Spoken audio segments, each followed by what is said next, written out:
29-30 తేదీల్లో నిర్వహించుకున్నాం. అత్యంత ఉత్సాహభరితంగా ఈ జిల్లాలో ఉన్నటువంటి సమస్యలపైన గత 3 సంవత్సరాల ఉద్యమాలను సమీక్షించుకొని భవిష్యత్తు కర్తవ్యాలను నిర్దేశించుకోవడం జరిగింది. ముఖ్యంగా 29వ తేదీన ఎన్టీఆర్ చౌరస్తా నుండి ఆఫీస్ వరకు కూడా ఒక భారీ ప్రజా ప్రదర్శన కూడా నిర్వహించడం జరిగింది. అనంతరం పార్టీ పతాకావిష్కరణ చేసుకొని ప్రతినిధుల సభను 2 రోజులు నడపడం జరిగింది. ఈ ప్రతినిధుల సభలో ఈ జిల్లాలో ఉన్నటువంటి అనేక సమస్యలపైన చర్చించడం జరిగింది. భవిష్యత్తులో ఆందోళన పోరాట రూపాలను కూడా తీసుకోవడం జరిగింది. ముఖ్యంగా ఈ మహాసభలకు పార్టీ రాష్ట్ర కార్యదర్శి వర్గ సభ్యురాలు ఈ జ్యోతి గారు హాజరయ్యారు. అట్లాగే ఈ జిల్లా ఇన్ఛార్జిగా, అట్లాగే పార్టీ రాష్ట్ర కమిటీ సభ్యుడిగా జె వెంకటేష్ గారు కూడా హాజరయ్యారు. పరిశీలకులుగా వాళ్ళు 2 రోజులు అబ్జర్వ్ చేశారు.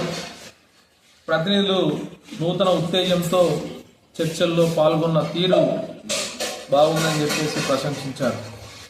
ముఖ్యంగా ఈ మహాసభలో 13 తీర్మానాలు కూడా చేయడం జరిగింది. ముఖ్యంగా జిల్లా సమగ్ర అభివృద్ధి కోసం ఒక తీర్మానం చేయడం జరిగింది.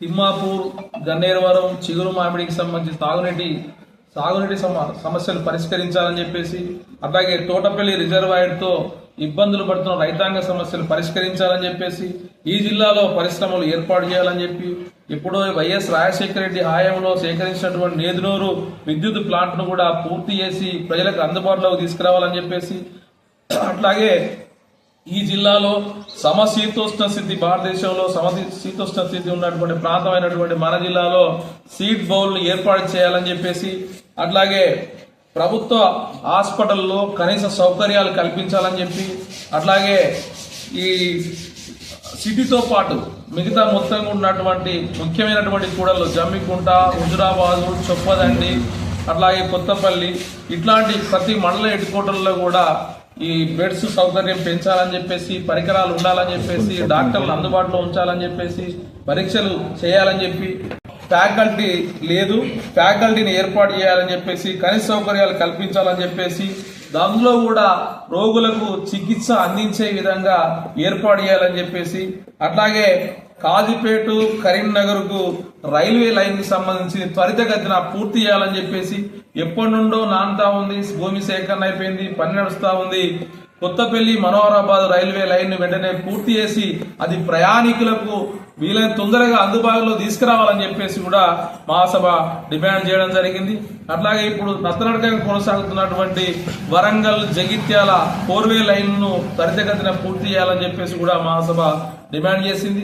అంతేకాదు కరీంనగర్ జిల్లాకు రైల్వే స్టేషన్ ఉన్నటువంటి ఏదైతే ఉందో జమ్మికుంట, ఆ జమ్మికుంటలో అనేక రైళ్లు ఆగడం లేదు. ఆ జమ్మికుంటలో ఎక్స్ప్రెస్ రైళ్లు అన్నిటి కూడా ఆపాలని చెప్పేసి కూడా తీర్మానం చేయడం జరిగింది. ఇవే కాకుండా ఇవాళ అనేక సమస్యలు వివిధ ప్రజారంగాల్లో ఎదుర్కొన్నటువంటి పరిస్థితి కూడా ఉంది. ముఖ్యంగా కరీంనగర్ టౌన్ కు సంబంధించింది మనందరికీ తెలుసు.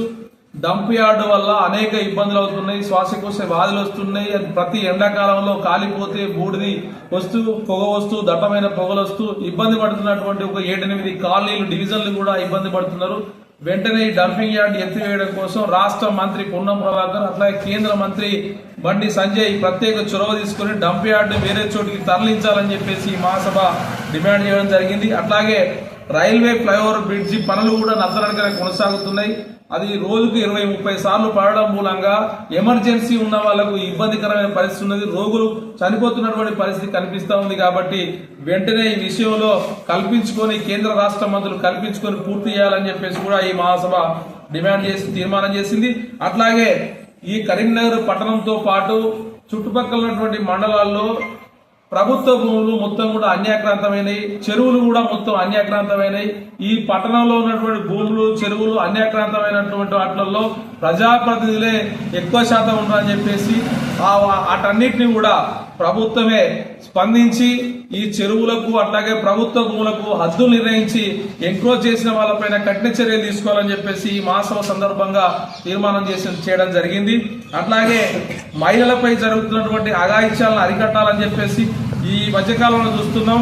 వయసుతో సంబంధం లేకుండా చిన్నపిల్లల నుండి వృద్ధుల వరకు ఇలా అత్యాచారాలు జరుగుతున్నటువంటి పరిస్థితి కనిపిస్తా ఉంది. దీన్ని అరికట్టడం కోసం జిల్లాలో ఫాస్ట్ ట్రాక్ కోర్టులు ఏర్పాటు చేయాలని చెప్పేసి విద్యా సంస్థల్లో కూడా ఎక్కడికెక్కడ కౌన్సిలింగ్ సెంటర్లు ఏర్పాటు చేయాలి, పోలీసు నిఘాను తీవ్రతరం చేయాలని చెప్పేసి మహాసభ డిమాండ్ చేసింది. అట్లాగే ముఖ్యంగా జిల్లాలో ఈఎస్ఐ హాస్పిటల్ ఏర్పాటు చేయాలని చెప్పేసి ఈ ఈఎస్ఐ హాస్పిటల్ లేకపోవడం మూలంగా రామగుండం వెళ్లాల్సిన పరిస్థితి ఉంది.